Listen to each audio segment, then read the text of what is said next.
যে পাবলিক এবং private university থেকে প্রতি বছর এবং ন্যাশনাল ইউনিভার্সিটি সহ প্রতি বছর যেই 7 লক্ষ লোক ছেলেপেলে বার হচ্ছে, তাদের 50 থেকে 60% কোনো চাকরি নেই। Just imagine that.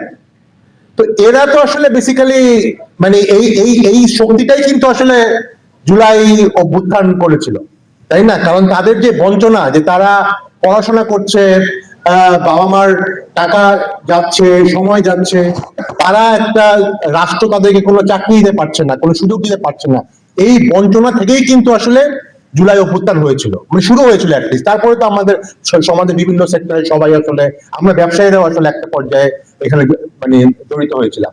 বাট আমি আশা করি, মানে যেটা বললাম, একটু আক্ষেপ এবং আক্ষেপ থেকে আশা বেশি এনসিপির কাছে, যে এই ইউথ গ্র্যাজুয়েট আনএমপ্লয়মেন্ট, যেটা সোসাইটিতে একটা আসলে বিশাল বড় ধরনের একটা সমস্যা তৈরি হয়ে গেছে, সেই সেই টার্গেট অডিয়েন্সটাকে নিয়ে আসলে রাজনীতি করা উচিত।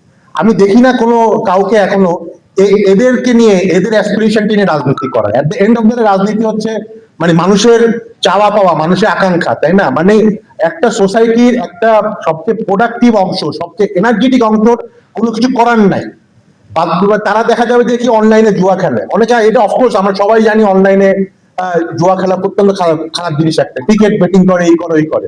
আপনি দেখেন ওই ছেলেপেলেকে তার বাবা মাকে জিজ্ঞাসা করেন, ও বাবা মা বলে কি আমার ছেলের তো কোনো চাকরি টাকরি কিচ্ছু নাই, ও আমার থেকে 20,000 টাকা চাইছে, ব্যবসা করবে। বাবা মা তো বুঝে না যে এটা অনলাইনে সে মানে জুয়া খেলার জন্য ব্যবহার করে। বাবা মা ভাবে যে ও আসলে ব্যবসা করতেছে। ওকে তো আমি রাষ্ট্র তো তাকে কোনো অপরচুনিটি দেই নাই, সে কি করবে? সে তো বাধ্য হয়ে দেখা যাবে যে কিছু করার নাই, এই জন্য সে জুয়া খেলতেছে। 10 জনের মধ্যে 3 জন বড়লোক হচ্ছে, ওটা দেখে আরো 10 জন এখানে ঢুকছে। তো আমি এই ব্যাপারটা এই জন্য বলার চেষ্টা করতেছি যে এই এই যে সমস্যাটা আমাদের, যে একটা মানে এটা একটা ইকোনমিক সমস্যা না। Unemployment, particularly youth graduate unemployment, is much more a social problem, and it should be a political problem also, and it has become a political problem in July. কিন্তু এরপরে গত 2 বছরে আমরা দেখলাম এর কোনো পলিটিক্যাল ডাইমেনশন নাই। তো এইটা আমি একটা জাস্ট শুরু করি যে এই ব্যাপারটা আসলে আমার মনে হয় যে